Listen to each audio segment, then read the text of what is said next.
You know what's really scary this Halloween? That lumpy, saggy old mattress you're sleeping on. That's why Sit and Sleep is having its Monster Mattress sale. Save hundreds on Simmons, Sealy, Spring Air, Miralax, Heirloom, and Tempur-Pedic. Pay nothing till 2010 and get our special Halloween treat. In the world, if you're shooting a television pilot on the side, you're doing your other side stuff. Radio is my gig, and, you know, I'm overpaid for this hour, but that's starting to scare me because the other stuff's kind of drying up. And then I got hit with 3 good offers, and it doesn't look like this station wants me to go anywhere. I'm an expensive hour, but apparently the sponsors like me because they know I like the sponsors, or I wouldn't endorse them. It's one of my only decent qualities. I just won't lie to my listeners, and that's just self-preservation. It's the fastest way out of radio to lie to your listeners. So I might be staying, which is really good news. But I was in such a funk, and I couldn't get out of bed, and I was sleeping 12 hours. Yesterday, the phone rings with all these offers, and I've had to peel off the ceiling for the last day and a half, and these have been the most fun shows. And you guys, I'm going to wrap up. I'll wrap up the show with John, the last caller, but I just wanted to say the last couple of days when I haven't been feeling my greatest, wondering what's going to happen with my future and all that stuff, I've tried to do my best job and be honest with you about it, but still be entertaining. But either way, I'd say here's what the show's about. Here's the phone number, and you've come through for me every single time. Thank you so much. I really appreciate it. John, you're my last caller, and you got 30 seconds, bro. Hit me. Awesome. What up, Danny? Well, I was in high school, and me and my girlfriend were going to meet at my house at 5. I got up early, came home, and her car was there. So I went inside, and my brother was actually banging her. And so I was pretty pissed off, and I went over to her house, hooked up with her sister, and her mom was home. And we had a couple drinks, and I ended up totally hooking up with her mom. Okay, you know what? That's too bad. That's the best phone call you could end with right there. I went home and did it with her mom. Is that an intro for this man or what? Ladies and gentlemen, Tom Leykis. From a secret location, it's the Tom Leykis Show.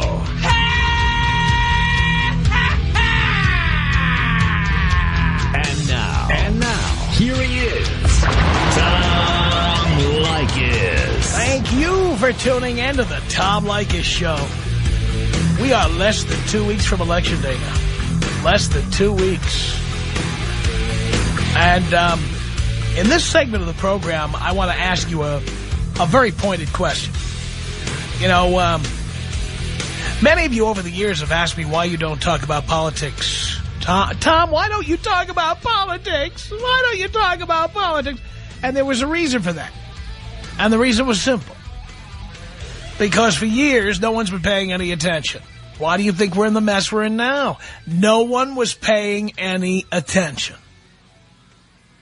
And now, here we are. It's a big mess. Rome is burning.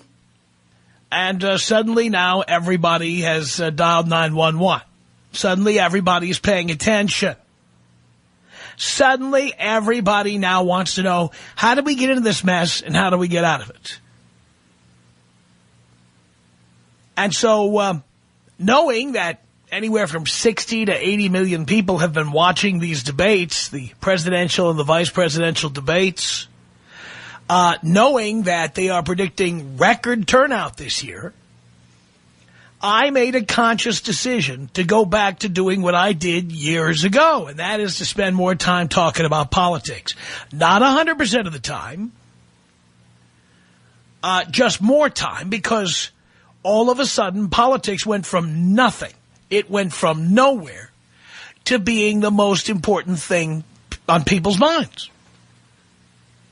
Now every American is suddenly worried about what's going to happen. People are worried about the recession. People are worried about losing their homes. People are worried about losing their jobs. People are seeing the stock market plummeting. It dropped about 500 points again today. People are freaking out. Stocks hit 5-year lows today. And so everybody wants to know what we can do. Everybody wants to know what's going to happen. Everybody's angry, and you can feel it in the air. Now, I love doing the radio show that we've been doing. I've loved it very much. But I have made a conscious decision to spend more time talking about politics because I know now you care. By the way, for the record, I never stopped caring about politics. I never stopped reading about politics. I never stopped having a political opinion.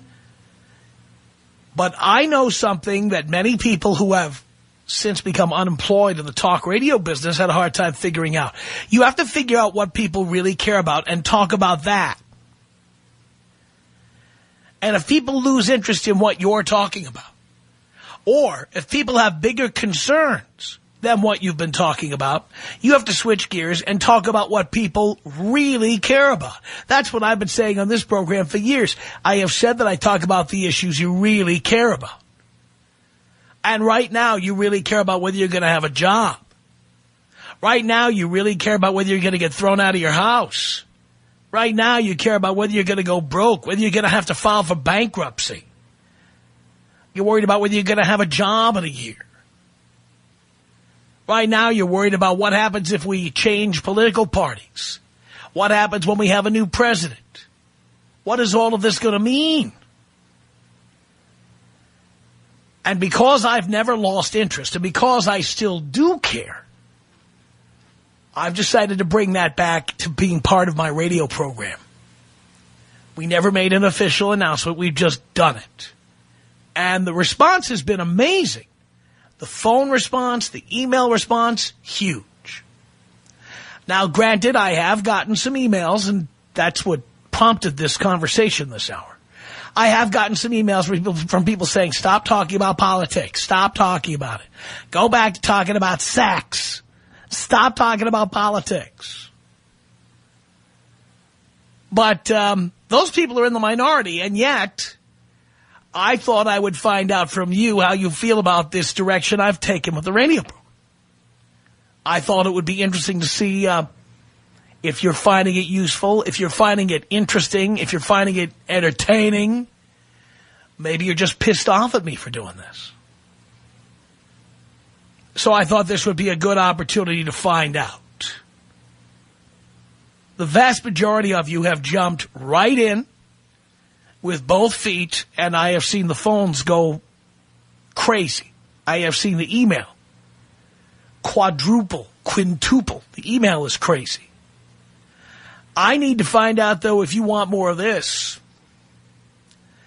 And the extent to which the people who are upset that I'm doing this are upset. Many of you have heard that I used to do a show like this years ago. And I did it years ago when people cared. But I have to tell you, we've been in a national coma for a long time. And so what I've been doing is I've given this a great deal of thought. And I've decided that I have always in my radio career, I've always talked about the things people really care about. And I know that right now, getting laid is important. But whether you're going to have a job, or whether you're going to be sleeping under a freeway overpass is even more important. So I've decided we will talk about both. So what do you think? Do you like the direction we've taken with the radio program? I'm just going to ask you point blank. Do you like the direction we've taken? Tom Leykis. 1-800-5800-TOM. 1-800-5800-866. The Tom Leykis Show.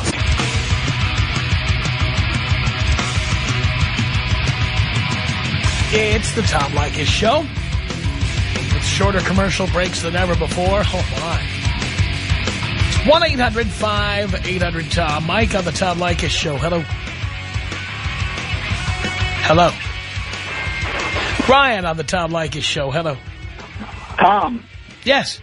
How are you doing today, Tom? Doing great. Long-time listener. Love your show. So glad to hear you adding these extra, topics for discussion. It's great to hear you influence people in positive ways beyond relationships. I love the show. Thank you. And I was calling in today. I wanted to ask you about, the role of education with this economic crisis. I'm currently finishing up a PhD at Caltech, and I've seen the current state of our education system. Students in this country just don't want to work. They have this entitlement attitude, you go to the lab at midnight and the only people there are the foreigners anymore, not the stereotype. But, people just don't want to work hard. And I think that's kind of the root of this whole economic problem. I kind of wanted to get your take on this. Well, I do think we have a generation of people who are grown up being told how special they are, how wonderful they are, how perfect they are, who have grown up with designer jeans and designer toys and designer electronics. And I think that an awful lot of those people now just used to being babied, and they grew up during the 90s when we had the .com era and money coming out of our ears. And all of a sudden now it's like they're caught like a deer in the headlights. They've never seen bad times before. And I think that's a problem. You never want to see bad times, but we've had a long run of good times up to the last 10 years or so. I don't know that it's going to turn around. That's what, honestly, I'm kind of worried that, just the mentality of the workforce in this country has changed so much. I don't see that changing very quickly. Well, here's how it's going to change. If enough people lose their jobs to outsourcing or to other people who work harder or who get better educations, people are going to, at some point, figure out they're going to have to get up off their ass and compete. It seems like that whole process will take quite some time to figure out here. Well, and you know who the biggest problem is? Who's going to have the biggest problem with that are the individuals themselves. Those of us who've worked hard, those of us who continue to work hard, will continue to do well. Well, I hope so. Well, I certainly believe it. Jackie on the Tom Leykis show. Hello. Hi, how are you, Tom? Great. I just wanted to let you know that I really, really enjoyed this new format or whatever changes you've made to your show. I listen to you religiously every day. I work in the financial services industry. I've been there for about 16 years. And I drive home every day at this hour, and everything that I hear and see at work all day long, it all comes to fruition when I'm talking to you, or when I'm hearing you talk to your callers. And it's frustrating and it's scary. And as you said to your prior caller, those of us who are working hard and are doing well will flourish, but I don't know if that's going to happen. It's really scary now. I've been in this firm for 16 years, and they're talking about downsizing, and I'm 39. I don't know if, some younger person is going to come over and take over my job. It's a tough, tough time. Well, I think you're going to see more entrepreneurs. I also know from experience that tough times don't last any more than good times last. Tough times are followed by good times. And we have to see beyond the next few months or the next year or two and see the big picture.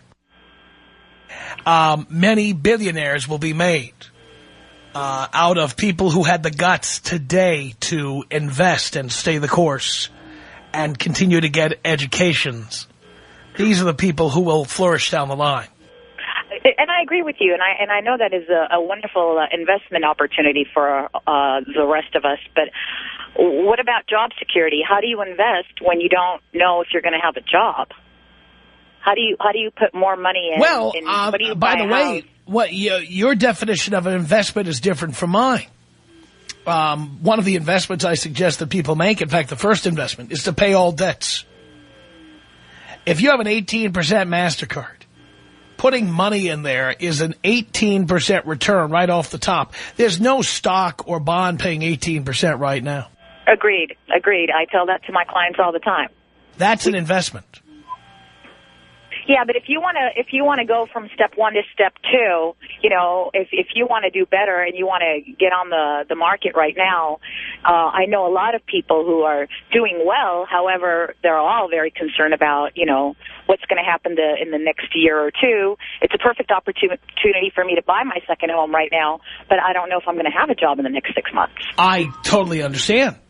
And I do believe that that is why I think many people should wait before buying that home. The most important thing right now for people to do is to shore up their balance sheets, pay off all debts, put money away for emergencies, including losing your job, including illness, what have you. I would say at this point people should have 1 year of emergency expenses put away. And only after they've done that should they consider buying a home. Right. Anyway, Tom, thank you so much. You are really doing a huge service to all your listeners, and I hope that everyone listens to you religiously. Thank you so much. Thank you, Jackie. It's Nick on the Tom Leykis Show. Hello. Tom, how you doing? How you doing? I'm doing all right, Tom. I got to say, I love the change. I love what you're talking about here. I love you trying to open people's eyes. It's good stuff, good information. But I got to ask you, what is your opinion on Illuminati and 80% population reduction? What? Illuminati. Are you familiar with this? No. We're not? All right. Are you familiar with Masons and Masonry? Oh, yeah, okay. That is, the religion of paranoia. Go ahead. Okay, well, this I guess would be labeled by most as conspiracy theory. Yes, because it is. Okay, and it's pretty much a group of people that have calculated, because it's obvious that we can't all be rich all at the same time. We don't have the resources to do so. So it's been calculated to a T of how many people we need to keep pretty much the boat floating for a certain amount of time, whichever time they want. Well, the point is that the ones who work the hardest will do the best. The ones who save and invest and plan will do the best.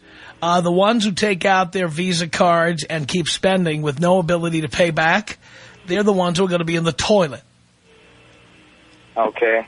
So you don't see a next depression coming on? No, of course not. You know, you're right. Everybody can't be rich, but that takes care of itself. There's very few people talented and creative enough to be rich. True. It's like these morons who call in here and go, "No, Tom, I'm not going to college because I got a pretty good job in construction. I'm making $20 an hour, Tom. It's pretty good. I'm only 19. I'm making $20 an hour." $20 an hour is $40,000 a year. That's bus fare in Los Angeles. Yeah. Well, I know what you're saying. You know, Tom, I'm not going to lie to you. I used to go to school. I went for 1 semester. I actually got a couple certificates in the culinary department. But, my situation is kind of complex. I mean, I know I can tell you I couldn't afford it, but you're going to tell me, yeah, grant loans and whatever. But it's a pretty complex situation. No. You know what? It's called community college, son. You could have done that. Dude, that's where I went. But the industry, the culinary industry is sort of like... The culinary industry, son, you've watched too much Food Network. Most chefs make $9 an hour. See, and if you decided to study that as a career, you're a fool. You know, the odds of becoming a great chef, this is not a lie, are not much better than the odds of getting into the NBA or becoming a Major League Baseball player. See, most chefs work at Chili's. Yeah. Making salsa and guacamole, okay? That's what they do.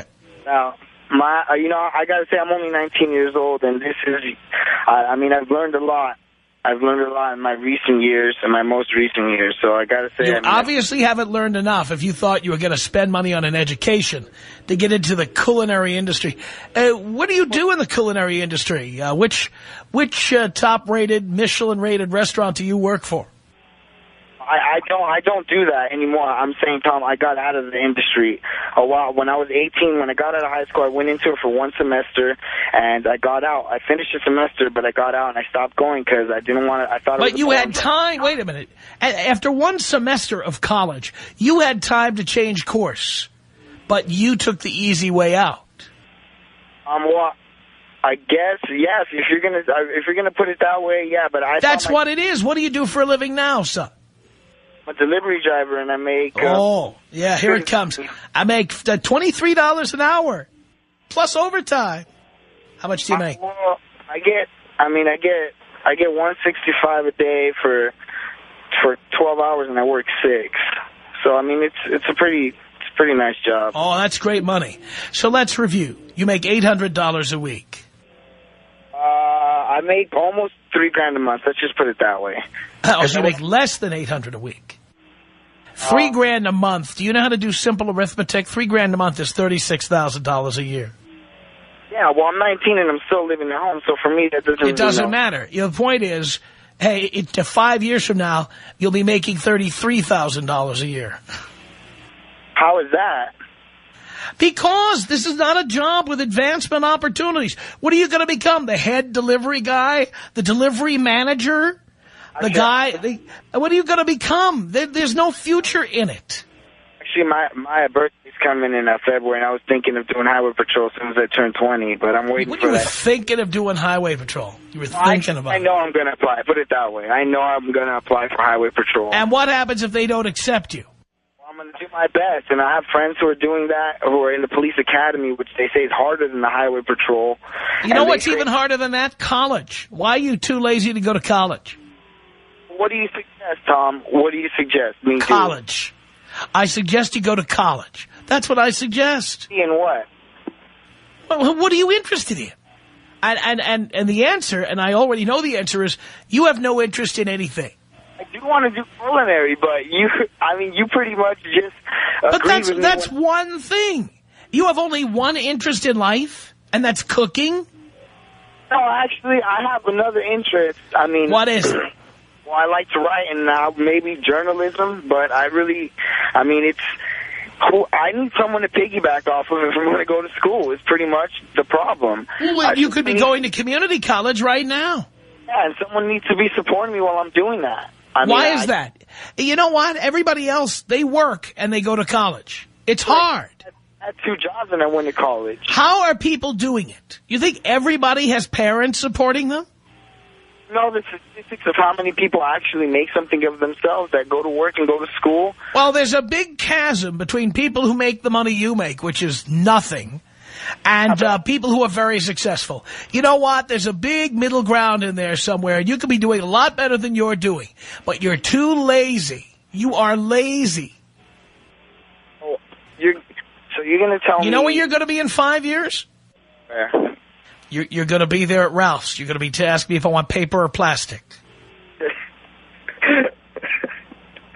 All right. Hopefully that really doesn't happen. Yeah, I got some hedges that need trimming. I'll be calling you. All right, you know where you're going to be? When I get that coupon from Easy Lube for the $14.95 oil change? Yeah. You'll be trying to upsell me into the wiper fluid. Okay. So what kind of degrees do you have, Tom? I don't have a degree, son, and that's why I know how important college is. You came up on a job. What? You came up on a legitimate job. Yeah, do you know how hard I had to work? Do you know how close to bankruptcy I came 3 different times?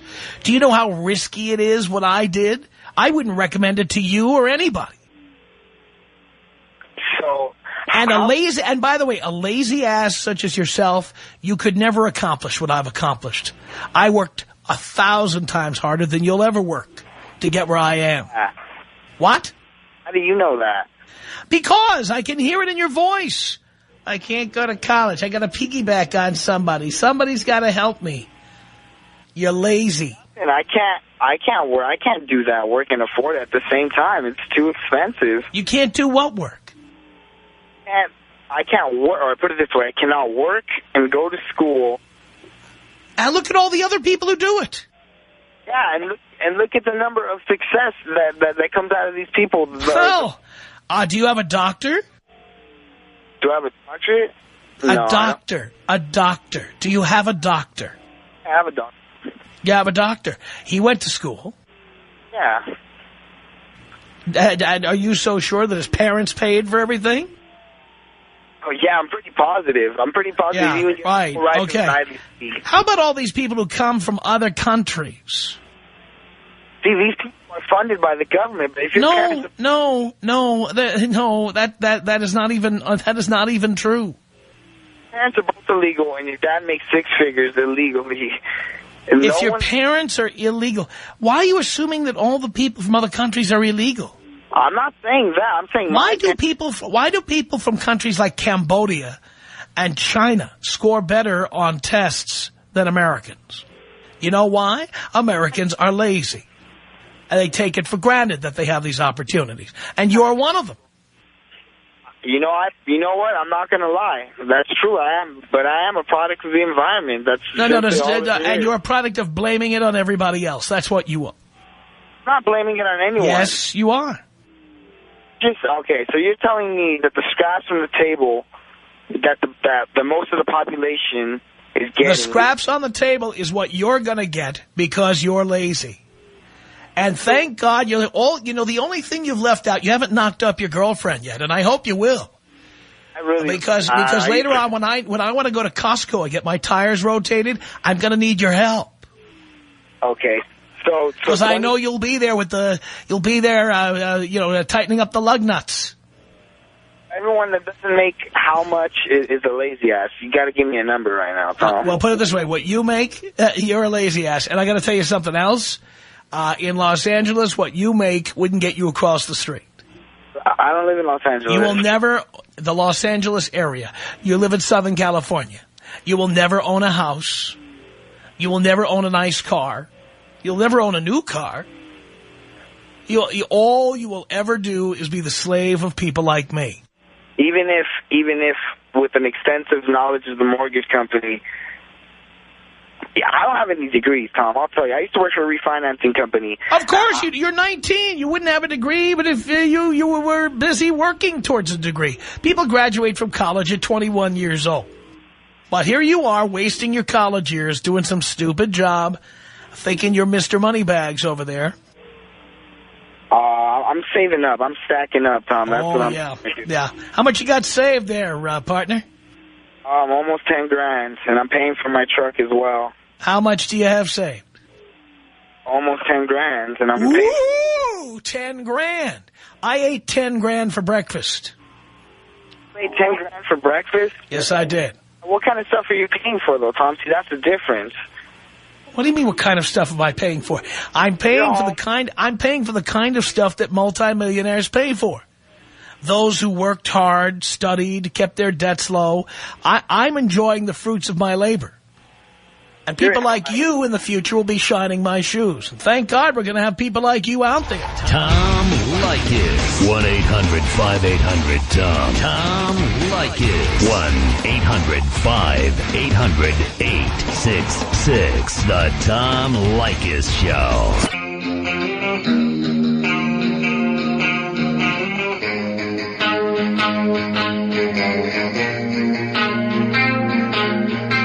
Faster, leaner, sleeker, Tom Leykis Show at 1-800-5800-TOM. I made a conscious effort to continue talking about the issues you really care about. In this particular case, I know now you're more concerned about politics than you've been in 20 years. So I'm trying to find out now if you like the direction we've taken with the radio show. Kay on the Tom Leykis Show. Hello. It's the golden rule. First call you take in a segment, the caller is never there. Kay. Hello? You busy over there, Kay? Oh, boy. That was painful. She held on 20 minutes to hang up on me. Okay. Let's say hi to Sam on the Tom Leykis Show. Hello. Hey, Tom. What's going on, dude? A couple things. First of all, I want to tell you I love the new format. I think it's cool that you talk more politics now. Last couple of things, I think Palin is of course a huge idiot. I know you've talked about it several times, but I think that pretty much the only people that love her are the super religious, hardcore right-wingers, and those are the last people that we need to have having any kind of say over who goes into our office, our most high office, I should say. And the last thing, man, I think to really kind of address the issues that we have nowadays is we need a draft. I know it probably goes over like a lead balloon, but I can't think of any other way to destroy the apathy that is just like cancerously destroying America. You know, people don't care, and the only way to make them care is to kind of, put their ass on the line or their son or their daughter on the line. Yeah, but I came in on the tail end of the Vietnam War draft, and they find a million exceptions so that rich people's kids never go, politicians' kids never go, people with influence, their kids never go. Nah, you know what? They were finding ways around that, too. The way to end what you're calling apathy is to make a law that says when a president wants to go to war, he has to pay for it. And that means he has to raise taxes. Well, I think that even more than that, though. But, you know, if the president came before the American people and said, I'm going to Iraq, and that means that everybody's paying $5,000 more every year until the war is over, you would have seen a lot more people interested in what's going on. But all people cared about was having lower taxes. They kept hearing their taxes were being cut, and so they didn't care about us going to war. They didn't care what Bush was doing, taking away our freedom, whatever he was doing. It was okay because they thought they had lower taxes. I think the tax increase like that would be something that would kind of choke the economy. I mean, it's I understand what you're saying. How much the economy is gagging on blood right now. I mean, we have low taxes and we're dying. Yeah. Well, like I said, I think that comes from people not paying attention. I mean, not that I was a big fan of either, but Gore or Kerry compared to Bush in 04 or 2000, I mean, I think it would have been, you know. I totally, no, don't even go there. Believe me, we have a blithering idiot as president. Knows it. So, anyway, I can't really agree on the taxes thing because I think that'd be too much of a financial detriment to our country. But I think if people, so you think we could be worse off than we are today? Do you really believe that? Well, I don't know that jacking prices up. Your taxes. You think we're doing great now? I want you to stand up like a man and tell everybody how great we're doing. Oh, it's not. I'm not saying we're doing great at all. I mean, I think. Well, we have low taxes. Stand up and tell everybody how great we're doing. Tell everybody. Not very. But we have low taxes, so we must be doing great, right, Sam? Raise taxes, though. You're saying we should raise taxes. That's going to choke more things. I mean, to the extent that you're talking really? $5 grand. Well, you realize that when Bill Clinton was president, he raised taxes. And our economy was in way better shape, and so, by the way, was the stock market. I agree, but you're saying so raising tax, you are just plain wrong. Cutting taxes does not necessarily fix the economy, as has now been proven. What? I think that raising taxes. The taxes were raised in the 90s, and the economy was better, not worse. I agree. Hey, Tom, I agree. So raising taxes would not ruin the economy. You are wrong. $5,000 a family, Tom. I'm saying fine. When you want to start a war, if you're president, you want to start a war, the law should say if you want to go to war, you have to pay for it. How do you discern what to charge somebody? Because it has to be paid for. There is a cost. That's like the morons who say they shouldn't worry about having a kid because how much it costs is irrelevant. No, it isn't. No, it isn't. And it's the same thing with going to war. When you go to war, you've got to buy planes and tanks and guns and bombs. You've got to pay these people to be at war. Yes, you have to pay for it. There's a cost. And I'm telling you, obviously, if Adolf Hitler were out there all over again, people would pay. And by the way, back in those days, the government was honest with people. They said, we are going to tax you because it's World War II and we got to get in there. I agree. But you're talking and that should be the law for every war we go into. Right, you want to go to war? Great. Get the people to agree to a tax increase to pay for it. But there's a couple things, Tom. You'll never know what a war's going to cost. So to say we need to raise taxes, you got to at least make an estimate and get it paid. Right, but you know what? But I want to tell you something. You know what it isn't going to cost? Zero. What do you mean what it's going to cost? Because Bush cut taxes and started a war at the same time. I know, that's ridiculous. I know. But he's your man. That's the man you voted for. No, I didn't. Tom, you're saying that you said he was better. That he was better than Gore or Kerry would have been. You said that. No, I said no. You said that. I did not say that. You said that in this conversation. Yes, you did. Tom, no, I did not. That's enough. 1-800-5800. I'm not going to sit here and discuss you. The whole world heard you say that. It's Bobby on the Tom Leykis show. Hello. Oh. Bobby. Hi there. Hi there. First-time caller, long-time listener. Wonderful. I just wanted to say I got nothing but love for you first. That's great. We were talking to a lady, a couple of callers back, and the credit card rate came up. I wanted to know basically what's going on. How can I explain this to someone? That one of my credit cards, Washington Mutual, 2 months ago I had a 17% rate, which is a little bit high. A month later, they're jacking it up to 33%. They have every right to do it. You have every right to cancel the card. Now, I owe money on this card because You can transfer the balance. I want to tell you something else, though. I got last month 3 balance transfer checks from another card. Barclays. Right. I have $3 grand available in there. I say, okay, these guys are charging me 10%. Maybe I should pay with $2,000. In the other one, that they're charging me 17% or 20%. I write the checks, I mail them.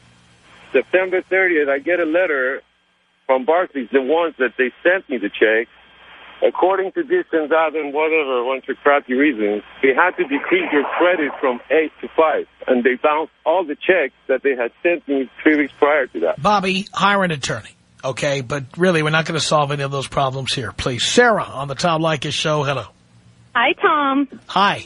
I just wanted to say I agree with you 100% about the cost of war and the fact that the president should pay. I think the American populace is in complete denial about what it takes to wage a war against another country. It's ridiculous. However, I would like to know if you honestly believe that laziness is the only factor that contributes to low socioeconomic status. No, it isn't the only one, but it is certainly a factor. Well, I mean, it just seems to me like there are so many... My father, by the way, was dirt poor and was the hardest working man on earth, okay? But it's called... Yes, but that is the exception to the rule. No, you're not hearing me. My father was dirt poor and he worked very hard.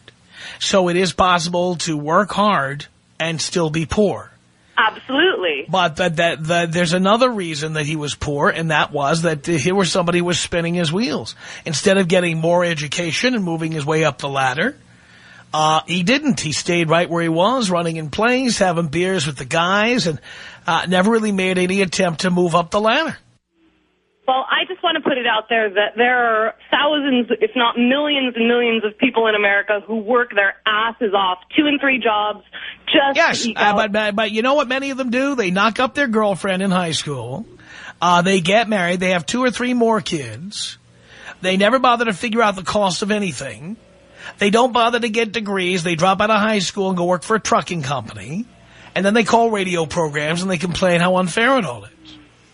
Well, but don't you think that there are also factors that lead to beliefs about how you should live your life? And, I mean, if you're raised in a family where the ultimate importance I was raised in a let me tell you something. I was raised in a family where no one got a college education. I was raised in a family where my father used to drive drunk home from work every day. He used to get 6 packs of beer, put them on the front seat of the car, and throw the empty cans out the window when he drove, okay? Again, you are the exception to the rule. No, but the point is, everybody doesn't do what their parents tell them, and everybody can, there are people who can see the way their parents are teaching them is just wrong.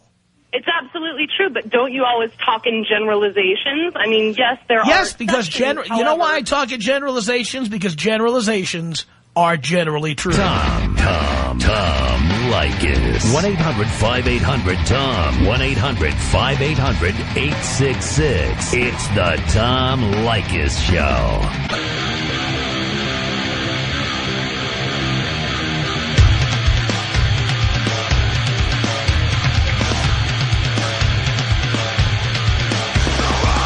Tom Leykis here with the shortest commercial breaks on record at 1-800-5800-TOM. As I told you, we've always talked about the issues you really care about, and now we've made a conscious effort to talk more about politics because you care about politics now. Well, let's say hello to Alan on the Tom Leykis Show. Hello, Alan. Tom, this is, I know you're going to be ever saying this. It's Alan, but can you hear me okay on this stupid cell phone? Yes, I can. I've got a couple things. Number one, I'm a long-time listener. I've been on the show a couple times, and I totally support what you're doing. I think it's important. I love listening to all the idiots and all the guys you got to beat up on the air, but this is important stuff. I wanted to share with you, though, some new great Sarah Palin info that was on 1070 AM News today. As I'm a sales hack, I drive all over the place. What's that? I guess a couple months ago, she was asked the question straight out if she wanted to be vice president of the United States, and of course you know what her reply was. Well, I would guess no if they're talking about it. Absolutely correct. And so she was in front of a 3rd grade class. I believe it was today or yesterday, and a 3rd grader asked her a question about what she's going to do as Vice President of the United States, what the Vice President does. And she kind of stumbled on it and said how she'll be supporting her wonderful president. But then she went on to say, and I also will be running the Senate. You see, I'm president of the Senate, and I get to make those decisions. And then, of course, the 1070 guy educated the public to say that is absolutely false, and that doesn't really take place. But once again, just shows just what an absolute idiot they picked. I had one more for you I wanted to say is to turn it on a reversal and look at it this way. You mean to tell me that if you sit back there and look at it, that Sarah Palin is the absolute best fit they could find for the vice presidency and possibly the presidency of the United States? That's the best the Republicans could do. You got to be kidding me. Anyways, I love your show, man. Will you please blow me up with I don't think you got a Sarah Palin yet, do you? No, we don't, but we got a bomb for you. 1-800-5800-TOM. That's our telephone number. Michael on the Tom Leykis show. Hello. Hey, Tom. How's it going? Great. I think the show, I mean, it's good. I like that you're talking about politics and stuff, you know, because that's the only way that I, get to learn about politics and stuff, because I usually don't watch television. But I think that you're talking a little bit too much about it, you know? Like, usually when I listen to the Tom Leykis show, I don't know what to expect. And the past couple of days, I know, hey, he's going to talk about Obama, McCain, Palin, or something. Well, you understand part of the reason. You can correct me if you think this is a bad idea. But part of the reason for that is because the election is being held in less than 2 weeks. Yeah, of course. Yeah, I understand that. And not only the politics, but, I've noticed you changed the show, like the guy that says your name in the beginning, his voice changed, and his voice didn't change. There's another person doing the voice. And you don't say the beginning anymore, like when you start off an hour, you usually say the intro. We do it only occasionally now. Yeah, exactly. It's kind of so that we get to the content of the show faster. Yeah, I understand. All right, Tom, take me out with. now let me ask you a question. Do you want the show to sound the same for the next 20 years and never change? I was used to it, and I actually liked how it was before. So you want it to stay the same? So when you're 40 and 50 years old, you'd like it to sound exactly the same? Well, of course not. I mean, I expected it to change, but just, it was kind of too soon because Too soon? Yeah, because I've been listening to the show for about a year. I mean, probably less. Well, you understand it's been on a lot longer than a year. I understand that, yeah, but, to me, because I haven't been listening too long. I understand, but we someone else is going to tune in tomorrow for the first time. Yeah. Should we wait until they're ready for the change? No, I understand where you're coming from, Tom, yeah. At some point, you have to evolve. Yeah, I understand. All right, take me out with the Don't Taste Me, Bro, Blow Me Up. All right, here you go. What did I do? Get off! You know what? Get off the system! Get the off me, man! I didn't do anything! Don't tase me, bro! Don't tase me! I didn't do anything! Ow! Ow! Ow! Ow! Every time I hear that guy get tased, I think, wow, awful. 1-800-5800-TOM. Jawan on the Tom Leykis show. Hello. What's up, Tom? Not much, Jawan. I'm over here chilling, man. Tom, first of all, I'm one of those calls. I don't always agree with what you say, and the 101 don't always apply to me, although I have taken some of it and put it in my repertoire, I must say, and use it. But I support you with the politics and stuff. It is one of those times, and it's good that people should pick up a paper, get in the media, learn about it, and it's good. And for the last call, we don't know what you're going to say. When you come on, I wait for the opening, what you got to say, to see what we're going to be talking about. Because I know, at least for that first hour to 2 hours, the topic's going to be what you first bring up. I do support what you're doing. I enjoy what you're doing. And no, I don't always agree with the 101, but it's good to be versatile. And you are a versatile man. And every young man and older man should be versatile. Use your one-on-one experience, and if you can learn something about politics, because there are women who got their own one-on-one rules, and we got to do something to break into that. Sounds good to me, Jawan. Thank you. By the way, if you didn't get in this hour, our email address is my name. It's Tom@blowmeuptom.com. Write to us right now. I'm reading it right now. Tom@blowmeuptom.com. The Tom Leykis Show.